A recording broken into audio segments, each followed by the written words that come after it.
গৈছে মুখ্যমন্ত্ৰীগৰাকীয়ে আৰু মুখ্যমন্ত্ৰীগৰাকীক সংগ দিছে ৰঙিয়াৰ শ শ জনতাই। আৰু এই মুহূৰ্তত ৰঙিয়াৰ মাজেৰে মুখ্যমন্ত্ৰীগৰাকীয়ে ৰোড শ্ব'ত আগবাঢ়িছে। ছাৰ, কি ক'ব ৰঙিয়াত আজি এই ৰঙিয়াত অভূতপূৰ্ব জনসমাৱেশ, ক'ব গ'লে বীৰ দি বাট নোপোৱা এটা অৱস্থা। মই ৰঙিয়াৰ ৰাইজক ধন্যবাদ আৰু কৃতজ্ঞতা জনাইছোঁ। কি ক'ব ছাৰ, ৰঙিয়াত ইমান মানুহৰ সঁহাৰি পাইছে আপুনি? ৰঙিয়াত দেখা গৈছে ৰঙিয়া বাছ ষ্টেণ্ডৰ মাজমজিয়া আৰু ৰঙিয়াত ইমান মানুহৰ সঁহাৰি পাইছে, কি ক'ব আপোনাৰ প্ৰতি মৰম? ভৱেশ কলিতা 50,000তকৈ বেছি ভোটত জিকিব। ইয়াৰ পিছত আকৌ ক'ত ৰোড শ্ব' কৰিব ছাৰ? সদায় চলি আছে। অহাকালি মই তিনিচুকীয়াত থাকিম। ৰঙিয়াবাসীক কিবা ভাল খবৰ দিব নেকি? ভৱেশ কলিতাক জিকাই দিয়ক, চৰকাৰে ৰঙিয়াৰ কাৰণে আৰু কাম কৰিব। ধন্যবাদ জনাইছোঁ। এয়া আছিলে মুখ্যমন্ত্ৰী ডক্টৰ হিমন্ত বিশ্ব শৰ্মা। আৰু মুখ্যমন্ত্ৰী ডক্টৰ হিমন্ত বিশ্ব শৰ্মাই ৰঙিয়াত ৰোড শ্ব'ই নিজৰ মনৰ ভাৱ ব্যক্ত কৰিলে।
আমি 1 লাখ যুৱক যুৱতীক চৰকাৰী চাকৰি দিম।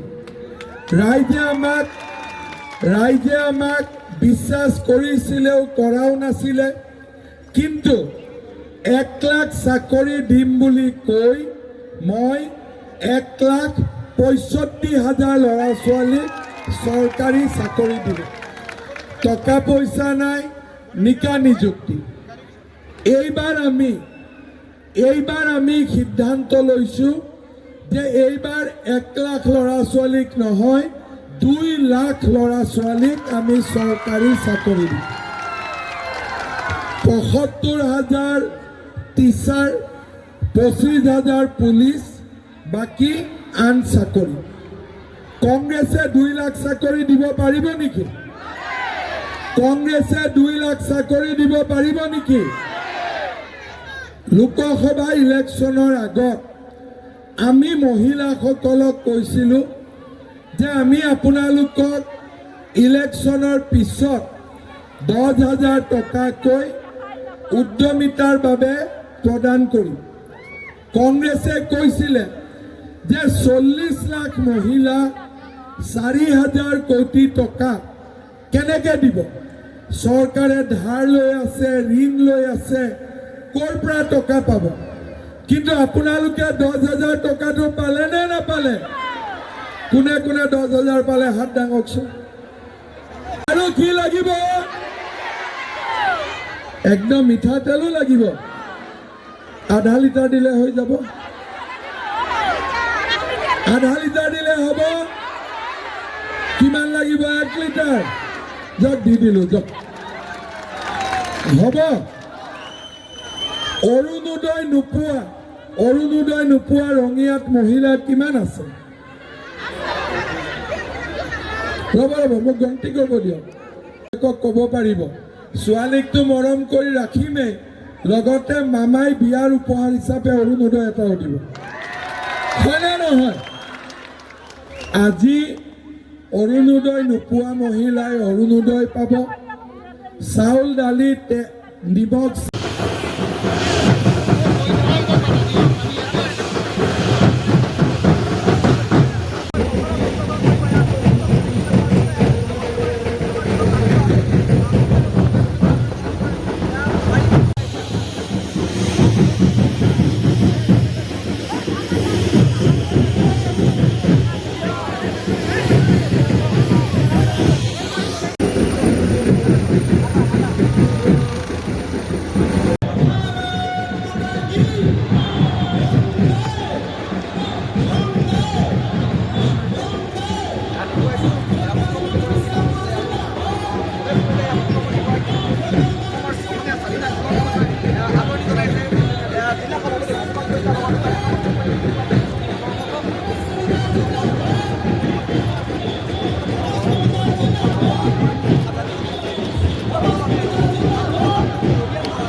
শ্ৰী ভৱেশ কলিতা দেৱক তেখেতক এখন ফুলাম গামোচাৰে আদৰণি জনাবলৈ অনুৰোধ জনালোঁ।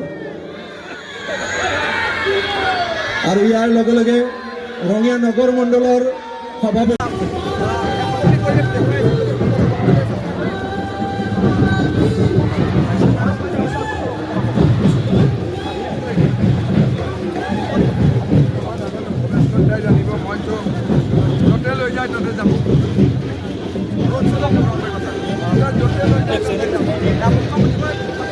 ফুলেৰে আদৰণি জনাবলৈ মই অনুৰোধ জনালোঁ।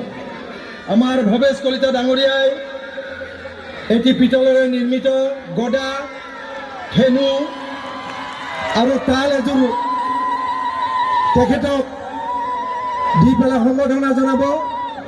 এইটো গদাৰে তেখেতক সম্বৰ্ধনা জনোৱা হৈছে আৰু তাল এযোৰ আৰু ধেনু কালেৰে তেখেতক সম্বৰ্ধনা জনোৱা হ'ব। মই আটাইকে হাত চাপৰিৰে তেখেতক অভিবাদন জনাবলৈ অনুৰোধ কৰিলোঁ। বলো বলো বলো ভাৰত মাতা কি, ভাৰত মাতা কি, বন্দে বন্দে। ভৱেশ কলিতা জিন্দাবাদ, ভৱেশ কলিতা জিন্দাবাদ, দিলীপ শইকীয়া জিন্দাবাদ, দিলীপ শইকীয়া জিন্দাবাদ। মই আমাৰ কাৰ্যকৰ্তাসকলক সম্বৰ্ধনাস্থলীৰ পৰা অংশগ্ৰহণ কৰিবলৈ অনুৰোধ জনালোঁ। মই পোনপ্ৰথমে আমাৰ মাননীয় সকলোৰে আদৰৰ সকলোৰে মৰমৰ ডক্টৰ